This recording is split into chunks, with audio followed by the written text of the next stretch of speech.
বিসমিল্লাহির রহমানির রহিম। একটা কথা আছে, সুখে থাকলে বুতে কিলায়। তো এখন আজকে বিজয় দিবস উপলক্ষে ভারতের প্রধানমন্ত্রী নরেন্দ্র মোদী একটি পোস্ট দিয়েছে। তিনি বিজয় দিবসের এক অনুষ্ঠানে বলেছেন যে এই যুদ্ধটার কারণে দক্ষিণ এশিয়ার একটি মানচিত্রে একটি নতুন দেশের আবির্ভাব হয়েছে। সেই দেশটি হইল বাংলাদেশ। তিনি স্বীকার করেছেন, এর থেকে আর কী বলা যায়। তিনি বলেছেন দক্ষিণ এশিয়া এই যুদ্ধের কারণে ৭১ সালের এই যুদ্ধে ১৬ ডিসেম্বর বিজয়ে একটি দক্ষিণ এশিয়ার মানচিত্রে পরিবর্তন হয়ে একটি নতুন রাষ্ট্র হয়েছে, সেই রাষ্ট্রটি বাংলাদেশ। এরপরও এই কিছু কুলাঙ্গার স্বাধীনতা বিরোধীরা এই মোদির এই ইয়েটাকে স্ট্যাটাসকে নিয়ে অনেক রকমের কথা বলছে। মোদি তো বলেই দিয়েছে দক্ষিণ এশিয়ার মধ্যে একটি নতুন রাষ্ট্র সৃষ্টি হয়েছে বাংলাদেশ নামক। হ্যাঁ, তাহলে ৩ ডিসেম্বরে পাকিস্তান যখন ভারতের উপরে আক্রমণ করেছে, বিমান হামলা করেছে, তখন ভারত সর্বোচ্চ প্রস্তুতি নিয়ে তারা উল্টা এই হামলা করেছে। সেই হামলায় ভারতীয় বাহিনী আপনারা দেখেছেন ৬ ডিসেম্বর ১৯৭১ সালে প্রথম ভুটান বাংলাদেশকে স্বীকৃতি দিয়েছে, পরে দ্বিতীয় ভারত বাংলাদেশকে স্বীকৃতি দিয়েছে। এই স্বীকৃতিতেই তখন একটি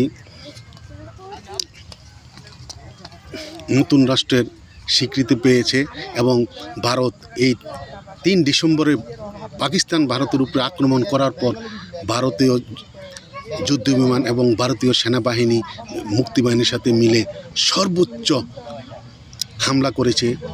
এই জন্য অনেকটা এই যুদ্ধটা শেষ পর্যন্ত ভারত এবং পাকিস্তানের যুদ্ধ হিসাবে, কিন্তু আমরা মুক্তিযুদ্ধেরও ছিলাম, কিন্তু আমরা স্বাধীন হয়েছি ১৪ ডিসেম্বর। ভারত পাকিস্তান বাহিনী সারেন্ডার হওয়ার জন্য তারা প্রপোজাল দিয়েছে এবং এই ১৬ ডিসেম্বর এই স্বাধীনতা হয়েছে। স্বাধীনতার ৩ মাসের ভিতরে এই ভারতীয় বাহিনী, পৃথিবীর মধ্যে এমন ঘটনা পৃথিবীতে কোনো জায়গায় হয় নাই যে ৩ মাসের মধ্যে তাদের সৈন্য তারা প্রত্যাহার করে নিয়ে গেছে। ভারত তো বাংলাদেশকে ৬ ডিসেম্বর স্বাধীনতাই ঘোষণা করছে। এর মধ্যে কুলাঙ্গাররা আজকে শুনছি যে মধুর ক্যান্টিনের সামনে ঢাকা বিশ্ববিদ্যালয়ের কিছু রাজাকরের শাবক তারা মোদির কুশর পুতলিকা দাহ করবে। তো তাদের উদ্দেশ্যে বলবো যে ১৯৭১ সালে কিন্তু এই ভারতের সহযোগিতায় আমরা স্বাধীনতা পেয়েছি। সেই ভারতকে আবার ওই সাপের লেজ দিয়ে, যেমন কুমিল্লাতে আমরা ছাত্রলীগ যখন করতাম তখন মুস্তাকের মিটিং হয়েছিল টাউন হলে, যখন আমরা বাহার ভাইয়ের নেতৃত্বে এই মিছিল এই জনসভাকে পণ্ড করে দিয়েছিলাম, তখন বাহারকে উদ্দেশ্য করে মুস্তাক এই মিটিংয়ে তিনি